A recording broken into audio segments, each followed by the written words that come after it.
बिस्मिल्लाहिर्रहमानिर्रहीम। अच्छा, ये सवाल है जून 2009 का, पेपर 21। Question number 5।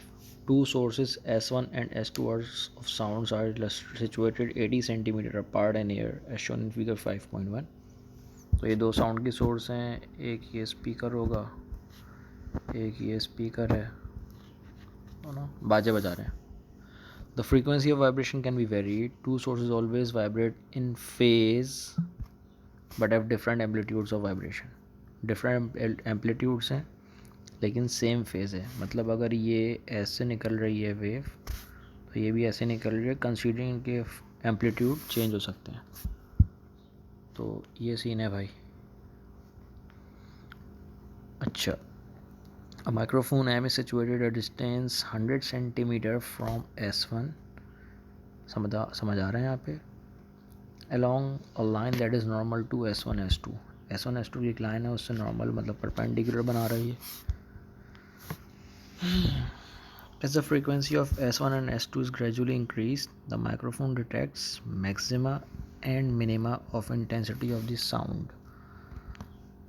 सही है। तो जैसे जैसे मैं इनकी फ्रीक्वेंसी बढ़ाता जा रहा हूँ, इसकी फ्रीक्वेंसी बढ़ा दी, मतलब नंबर ऑफ फ्रीक्वेंसी बढ़ने का मतलब है वेव बढ़ रही है, वेव छोटी हो रही है और जल्दी जल्दी अकर हो रही है, रिपीट हो रही है। तो मेरे पास मैक्सिमा और मिनिमा डिटेक्ट होने लग गए। वो बोल रहा है कंडीशन बताओ जिसमें मेरे पास इंटेंसिटी ऑफ साउंड ज़ीरो हो जाए। State the two condition that must be satisfied for the intensity of sound at M to be zero. सबसे पहली बात, अगर मुझे ज़ीरो करना है तो अगर मैं सुपरपोजिशन का एक रूल अप्लाई करूँ कि लेट्स एज्यूम कि मेरे पास एक ये वेव है और यही एक और वेव है बिल्कुल इस तरह की,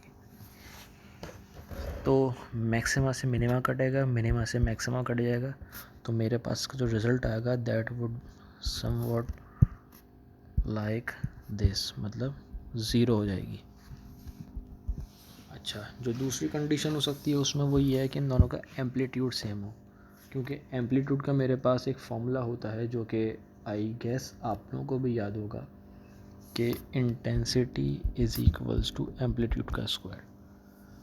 जब एम्पलीट्यूड ही सेम हो गए और फेस डिफरेंस 180 डिग्री का हो गया, तो मेरे पास यहाँ पे तब भी ज़ीरो होगा। अच्छा, ये याद रखना है कि फेस डिफरेंस 180 डिग्री का ही हो, तो मेरे पास ये बनता है, अगर 360 डिग्री हो जाएगा तो ये कुछ ऐसा बन जाएगा, एक ये और दूसरी ये, तो इसका बाय प्रोडक्ट कंस्ट्रक्टिव इंटरफेरेंस हो जाएगा। वेवलेंथ मज़ीद बड़ी हो जाएगी, एम्पलीट्यूड बढ़ जाएगा, इंटेंसिटी मज़ीद राइज कर जाएगी, पहली बात। तो इसका आंसर 1 का, ए का 1 क्या होगा कि फेस डिफरेंस आपके पास हो ऑफ 180 डिग्री या पाई रेडियन के। पार्ट 2 क्या होगा, इनके एम्पलीट्यूड्स सेम होने चाहिए।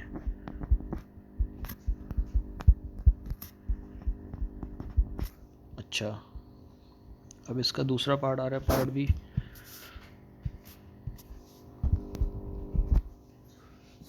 वो बोल रहे हैं मेरे पास speed of sound in air है 330 मीटर पर सेकेंड और the frequency of the sound from S1 and S2 is increased. Determine the number of minima that will be detected at M as the frequency is increased from 1। ये क्या हो गया?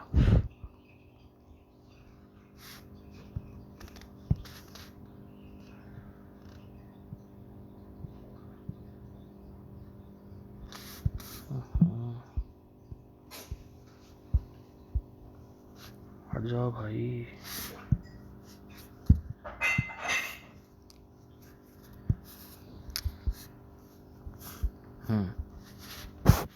From 1 kilo hertz to 4 kilo hertz. अच्छा, तो initially ये है कि initially frequency है मेरे पास 1 किलो हर्ट्ज़ और बाद में फ्रीक्वेंसी जा रही है 4 किलो हर्ट्ज़ तक। तो v is equals to F lambda लगाते हैं, तो पहली वेवलेंथ निकाल लेते हैं। 330 डिवाइड बाई 1000, तो लैम्डा मेरे पास आ जाएगा 0.33 मीटर्स या 33 सेंटीमीटर्स। और दूसरे से आ जाएगा 4000। लैम्डा कितना आ रहा है 0.082, तो ये 8.25 सेंटीमीटर हो गया। अच्छा, तो बेसिकली ये मेरे पास वेव्स चेंज हो रही हैं।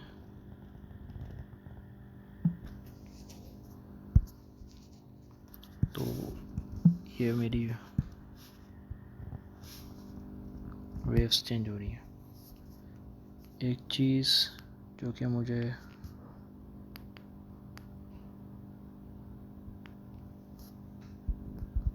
समझ आ गई है यहाँ पे, वो ये है, ज़रा अगर मैं यहाँ पे वापसी आऊँ, बल्कि इसको यहाँ बना ही लेते हैं, तो एक ये साउंड S1 है, एक ये साउंड S2 है, और ये मेरा माइक्रोफोन लगा हुआ है। ये 100 सेंटीमीटर्स है, ये आई गेस 80 है। तो इसकी वैल्यू भी निकाल लेते हैं कितनी आ रही है। पाइथागोरस थ्योरम लगाएंगे तो इसकी वैल्यू मेरे पास आ रही है 128। इसका मतलब क्या हुआ, मेरे पास इनके दरमियान जो पाथ डिफरेंस आया है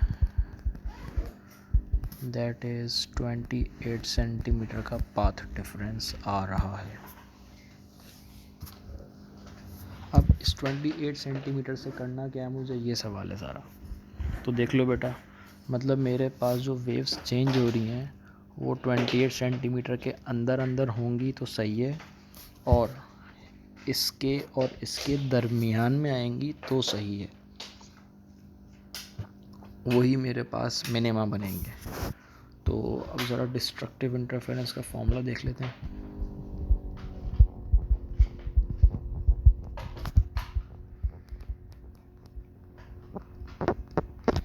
डिस्ट्रक्टिव इंटरफेरेंस का फॉर्मूला होता है phase difference is equals to 1 plus half n plus half lambda. तो फेज डिफरेंस तो 28 है मेरे पास। अब कंसीडर अगर मेरे पास नंबर 1 मिनिमा आ रहा है, डिस्ट्रक्टिव इंटरफेरेंस का मतलब है मिनिमास बन रहे हैं। इसने मुझसे यही मांगे नंबर ऑफ मिनिमा। अगर ये मैक्सिमम आता तो इसका ये वाला फॉर्मूला चेंज हो जाता। लेट्स से व्हेन n 0 है तो ये बन जाएगा हाफ लैम्डा। तो लैम्डा की वैल्यू आ जाएगी 56 सेंटीमीटर। अच्छा, अब देखो 33 से छोटा और 8.25 से बड़ा ये सेंटीमीटर है, तो ये तो नहीं आ रहा। अब when n is equals to 1 करते हैं तो 28 इज इक्वल्स टू 1.5 लैम्डा। तो 28 डिवाइड बाय 1.5 कर दो, तो ये वैल्यू बन रही है 18.7 सेंटीमीटर्स पे एक मिनिमा बनेगा। अच्छा, वैन 2 रख देते हैं, तो 28 is equals to 1 plus 0 2 plus 0 तो 2.5 लैम्डा हो गया ये। तो अब जो 1.5 था उसको 2 कर दो, तो अब ये वेव बन रही है 11.2 पे। ये भी आएगा क्योंकि ये विद इन रेंज आ रहा है। नेक्स्ट जगह ख़त्म हो गई, यहाँ कर लेते हैं।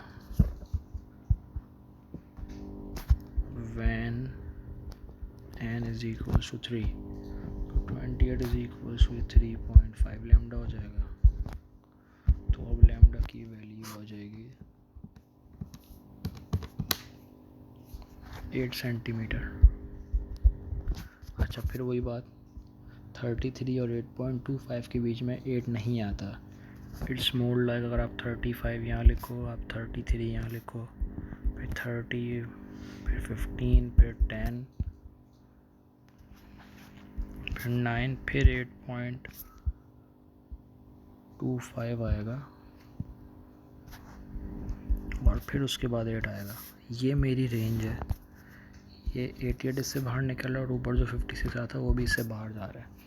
तो टेक्निकली स्पीकिंग मेरे पास सिर्फ दो दो मिनिमा बनेंगे। नंबर 1 मिनिमम मेरे पास आएगा at N is equals to 1, जिस पे लैम्डा मेरे पास बन रहा है 18.7, और at N is equals to जिस पे लैम्डा मेरा बन रहा है 11 समथिंग, 11.2 सेंटीमीटर। तो आप इसमें लिखोगे नंबर ऑफ मिनिमा जो आ रहे हैं मेरे पास 2 आ रहे हैं, ठीक है। 2 ही बन रहे हैं, 2 से ना कम बन रहे हैं ना ज़्यादा बन रहा है, और ये विद इन रेंज आ रहे हैं मेरे पास।